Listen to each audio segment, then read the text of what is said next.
In this video, I'm going to show you how to master a song using the template that I created for Logic Pro. First of all, the most important thing with mastering is having really good monitors. You have to be able to hear what you're listening to. So what I would recommend is a budget-friendly alternative to having very expensive monitors and an acoustically treated room like this costs tens of thousands of dollars. For a few $100, get several different pairs of headphones. And the reason you want several different pairs is because you'll have one pair that excels at revealing what's going on in the high frequencies, but that same pair won't be very revealing in, say, the low frequencies. Every single pair of headphones will have certain characteristics that it does really well and certain things that it does not do very well. So you want to have multiple pairs that complement each other. More specifically, you want to have a few different headphones. For instance, one headphone that excels in the treble, one headphone that excels in the mids, and one pair of headphones that excels in the bass. And you know what? It might even be a good idea to have another set of headphones that excel at the lower bass, like the extreme lows, like around 40 and 50, 60 hertz. Because that's kind of the subwoofer range, and it's difficult to really know what's going on in that area if you can't monitor it properly. Now, there's a misconception out there that you can adjust for it as long as you know what the deficiencies are of your headphone. For instance, if you know your headphone has weak bass, you can just master accordingly to make sure you don't put too much bass in. Now, the reason that's a misconception is because it doesn't work. If your monitors don't reveal that frequency range very well, then anything you try to do in that frequency range, you're just guessing. And I don't want you to guess. I want you to know what's going on in every single frequency range in every part of the audio spectrum, so that in the end, your song will sound good on any playback system. Also, for mastering, open back headphones would be slightly more advantageous compared to closed back headphones. And I find sometimes earbuds can be a little bit better for revealing the really high frequencies because they just have smaller drivers. They're able to reproduce those high frequencies a little bit better. So a combination of earbuds, headphones, and check the song on each of them. Yes, it's time consuming. And if you want to be able to do this faster, then you'll need to spend thousands of dollars on room treatment and monitors. So the workaround is still very effective. It can work, it just takes longer. Now let's jump into the DAW and take a look at the mastering template. All right, so here's the template. I've got 3 tracks loaded up. The first one is the reference track. This is where you put your reference song. So find a song somewhere, preferably something that's mainstream. It's got to be a similar genre of music and also something with similar levels of like bass, mids, and treble for what you're going for in the song that you're mastering. So there's the track that I'm going to use for my reference. The other 2 tracks, there's one here called original and one here called mastering. Both of these tracks will get the exact same file, and that's the unmastered version. So let's pop that in there. Here's the file right here. Okay, so I brought that track in and I'm gonna option click and drag.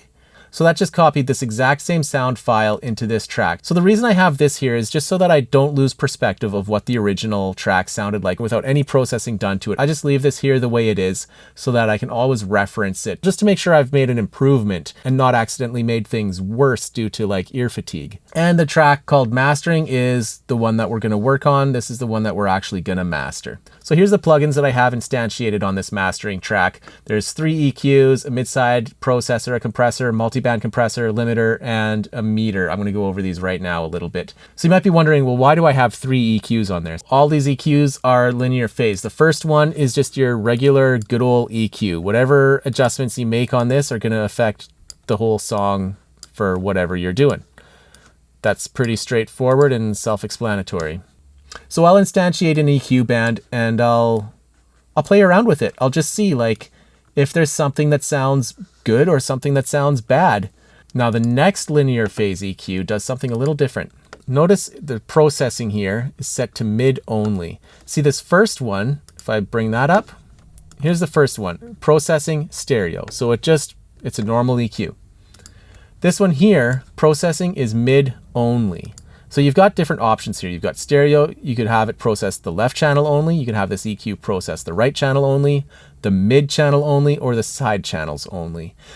Now, to understand what the mid channel is and what the side channels are, you need to understand what mid-side processing actually is. So I'm going to explain that just really quickly here. So within your stereo image, there's basically 4 areas where you can place a sound. You can place it in the middle, you can place it to the left, you can place it to the right, or you can place it to the sides. So there's the middle and there's the sides. When both speakers play an absolutely identical signal, it's going to be perceived as coming from the middle. When both speakers play a signal that's very similar, but not identical, it's perceived as coming from the sides. So my next EQ plugin is this here linear phase EQ again, and this is the side only. So the previous one was processing mids only, and now we've got another EQ that processes the sides only. As part of my default, I've got a low cut filter at like 150 hertz, 200 hertz, 150, somewhere in there. That's because like the side information on the lower frequencies, I don't want anything on the sides. In these lower frequencies, all I've got going on is the bass guitar and the kick drum. And I don't want stereo imaging on either of those sounds. So I put the low cut filter, and we can experiment with putting it even a little bit higher, because that might reduce the muddiness of the song overall, especially because of how much of these lower mids I boosted on the center channel. So it might be a good idea to notch them out a little bit on the side channel to make up for it, so that we don't get muddiness in that frequency range. But let's take a listen and we'll experiment with it. You can give me hope. It's been one of those days. Everything is too much to take. So you can hear the muddiness when I boost the side channel in that frequency range. Like you can hear those guitars or whatever it is there. There's some instrument there and it's just muddy. I feel like I'm going. So I'm going to solo the sides. I'm going to mute the mid.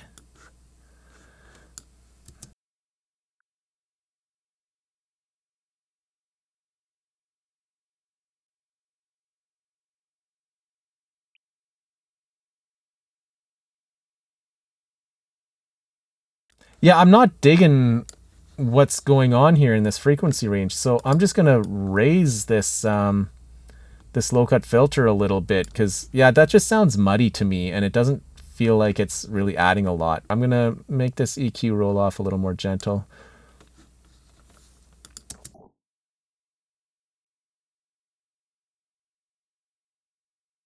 I feel so overwhelmed by all of these things I do to keep me from thinking of you.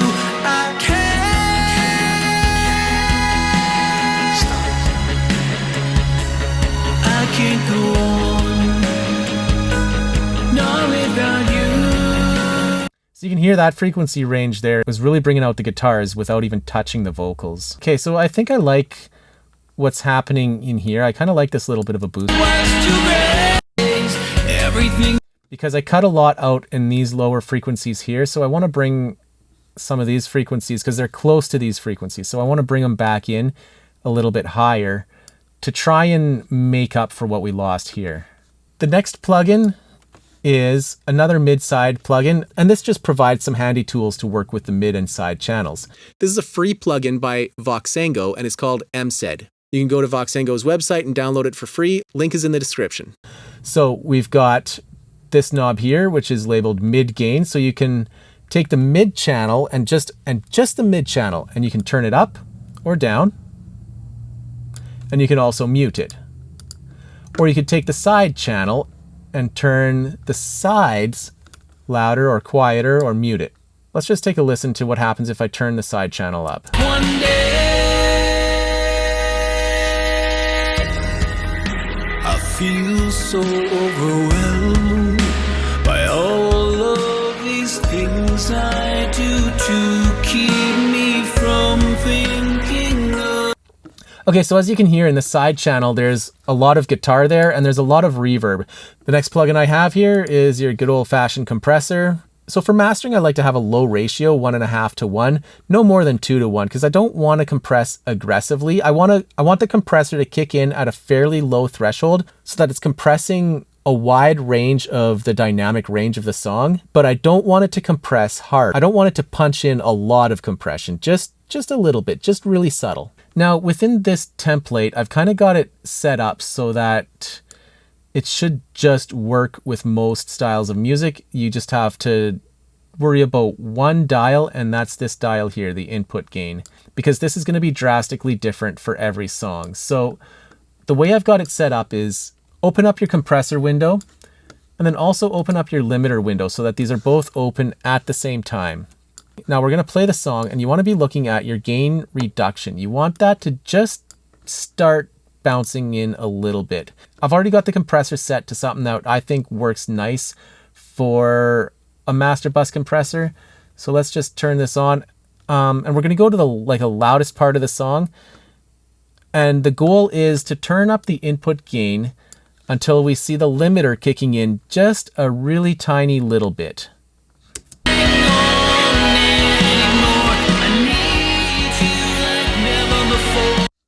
going to loop this section. This is like the loudest part of the whole song. So I'm just going to loop it. And I'm just going to play with the input gain to try to find the right spot where the gain reduction is just barely kicking in a wee tiny little bit.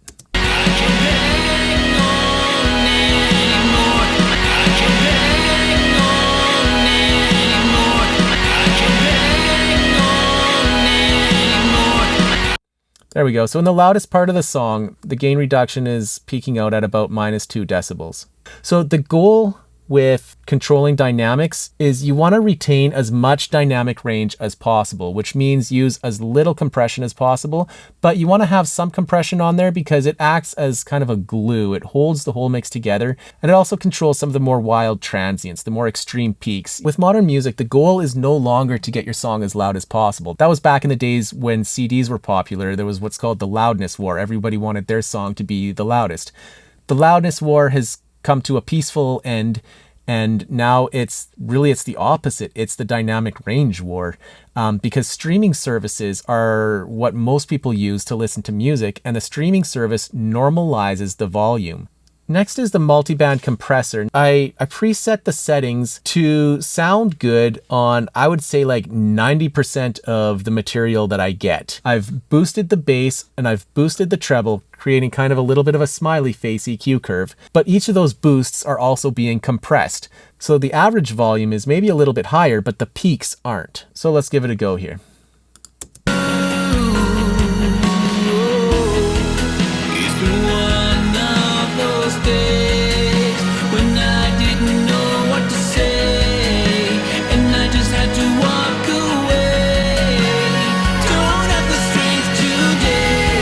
It's subtle, but in this case, I think the preset does work. I like what it's doing.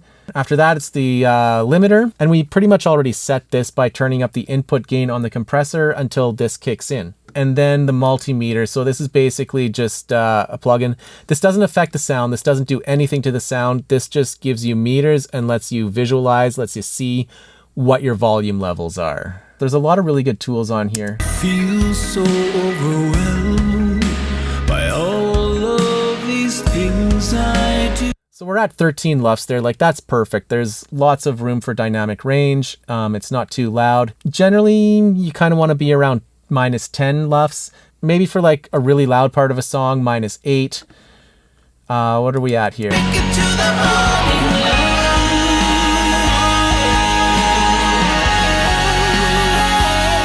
So -8.7 there. Let's just call it -9.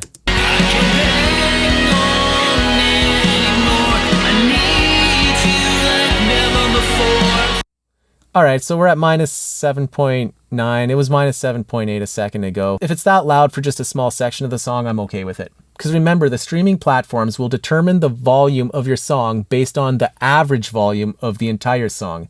So the more dynamic range you have, that means these quiet parts will be quieter and these loud parts will be louder. And that's pretty much it. The last thing that I've got set on this template is the master volume. I've got it set to -0.3. So it's just a hair lower than 0 dB, which could prevent clipping depending on the platform you're loading it up to. And now we can give this a listen and compare to our original. Now on the original, I've got the volume maxed out because when I'm done mastering, I mean, the volume is always louder. So in this comparison, you want to volume match the two so that they sound like they're the same volume. One of those days, everything is too much to take. I feel like I'm gonna break. In pieces I fall away. Now I gotta hold on tight and hope. Yeah, I think the one that I mastered sounds a little bit smoother. And overall, I like the changes that were made to it. It's definitely got more dynamic control. So yeah, I like it. I'm going to go with it. Now let's compare it to the reference. I've learned how to memorize, but it won't rise on me. There's gotta be some way.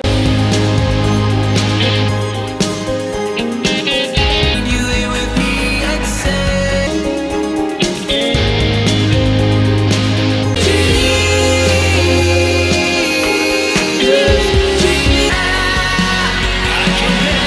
Okay, so my reference definitely sounds louder and seems to be a little bit brighter. So those are some changes that I can go ahead and make. So give this template a try. The download link is down below in the description.